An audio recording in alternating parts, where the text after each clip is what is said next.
कि किस तरीके से क्या क्या बात चुनाव में हुई और वोट लेने के टाइम पर भावनाओं से खेलने के तहत वोट लिया जाया करता था और घोर क्षेत्रवाद हमारे हलके के साथ किया जाया करता था।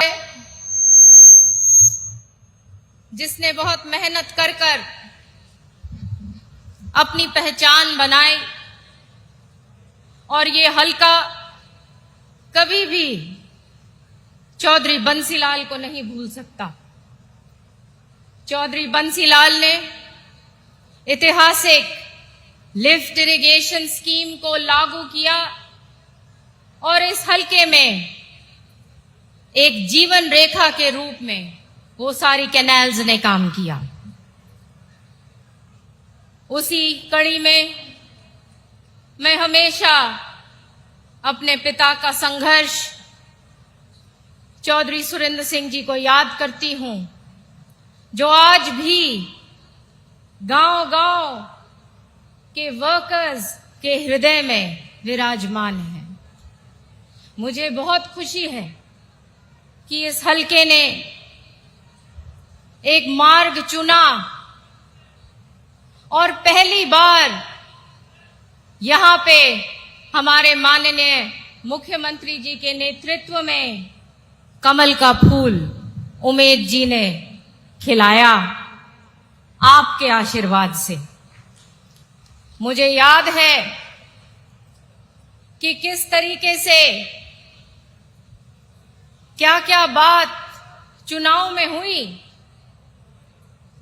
और वोट लेने के टाइम पर भावनाओं से खेलने के तहत वोट लिया जाया करता था और घोर क्षेत्रवाद हमारे हलके के साथ किया जाया करता था। आपको याद है ना, चाहे सड़क की बात हो, चाहे नहर की बात हो, चाहे गांव-गांव में विकास और प्रगति की बात हो, इन चीजों को कभी नहीं भूलना। मुझे याद है कि किस तरीके से संघर्ष कर बाडड़ा का महिला कॉलेज बनाया था और किस तरीके से सरकार होते हुए केवल क्षेत्रवाद के कारण बाधाएं डाली गई थी। लेकिन आज वो स्थिति नहीं है। आज हम सब हमारे माननीय मुख्यमंत्री जी के कुशल नेतृत्व में खड़े हैं, भाजपा के साथ खड़े हैं और उसका ये नतीजा है कि विकास और प्रगति एक बार फिर जबरदस्त गति पकड़ चुकी है। आज एक बहुत बड़ी योजना के तहत माननीय मुख्यमंत्री जी ने यहां पे सिंचाई विभाग के तहत 32 करोड़ रुपए की लागत से मकड़ानी गांव की झील जो 2.5 एकड़ के ऊपर बनेगी और साथ के गांव जो हैं, जो मोड़ी, गोठड़ा और अन्य आगे जो गांव हैं, करीब 10,000 लोग की जो आबादी है, वहां पे ये ग्राउंड वाटर रिचार्ज करने का काम करेगी। ये बहुत बड़ी परियोजना है और यही नहीं,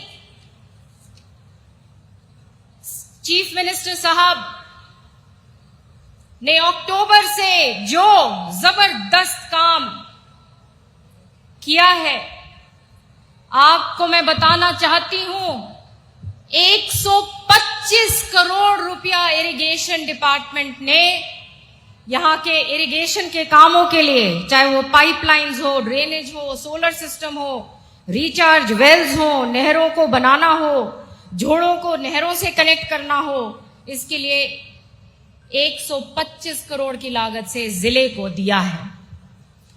मुझे याद है सीएम साहब,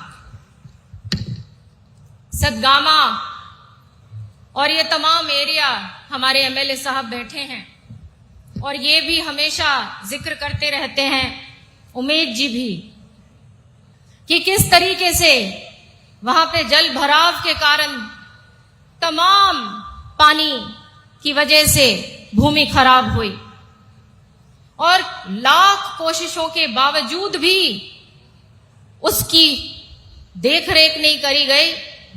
और जब दूसरी सरकारें थीं, क्योंकि पुराना मुद्दा है, तो पड़ोस के क्षेत्र में बिल्कुल सटे हुए गांव जो लगते थे वहां पे सॉल्यूशन निकाल दिया, लेकिन हमारे इस तरफ के गांव को छोड़ दिया। ये आपने संज्ञान लिया है और आपके मार्गदर्शन में अब ये काम होने जा रहा है। ये ही नहीं, यहां के लिए करीब 40 करोड़ रुपए की लागत से जो बदवाना माइनर है, जो करीब 20 गांव को फीड करती है, 50 साल पहले लगभग चौधरी बंसीलाल ने बनाई थी, उसकी काफी झड़झड़ हालत हो चुकी है और वो अब सीएम साहब के दिशा निर्देश अनुसार वो भी बनने जा रही है। मैं आज एक और बात जो हम कहूंगी कि हमने चुनाव लड़ा था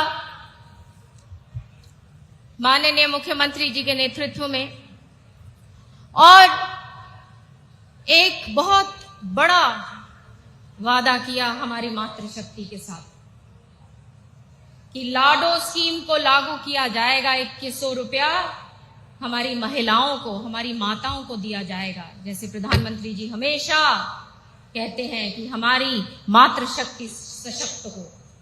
और मैं धन्यवाद करती हूं हमारे मुख्यमंत्री जी का, जो ये ऐतिहासिक स्कीम उनके कार्यकाल में वो लागू करने जा रहे हैं। तो बहुत बहुत मैं आपका धन्यवाद हरियाणा प्रदेश की ओर से करती हूं। यही नहीं, आंगनवाड़ी की जो हमारी बहनें हैं वो मेहनत करती हैं और मेरे से वो मिली, उन्होंने अपनी बातें बताई। उनमें से ये एक बात थी कि जब प्रदर्शन उन्होंने किए तो FIRs काफी रजिस्टर हुए और चीफ मिनिस्टर साहब की अनुमति से मैं आपको बताना चाहती हूं कि वो सारे की सारे जो FIRs हैं उनको वापस लिया जा रहा है। और दादरी जिले के लिए ही करीब 80 से अधिक वो FIRs हैं और पूरे हरियाणा में 652 के करीब है। तो ज्यादा ना कहते हुए मैं सबका धन्यवाद करती हूं। आप सब आशीर्वाद देने आए हैं सीएम साहब को और मेरे भाई उमेद का बहुत धन्यवाद करती हूं। मैं आपको बताना चाहती हूं कि हरदम विधानसभा में और वैसे भी हमेशा परिश्रम करते हैं। जो विभाग मेरे पास हैं हमेशा कोशिश करते हैं कि बात करें, लोगों की समस्याएं हल हों और बहुत मेहनत करते हैं। इन्होंने एक मजबूत चुनाव होकर इन्होंने लड़ा, आपने जिताया, उसका धन्यवाद इनकी तरफ से भी मैं आपका करती हूं। बहुत बहुत धन्यवाद।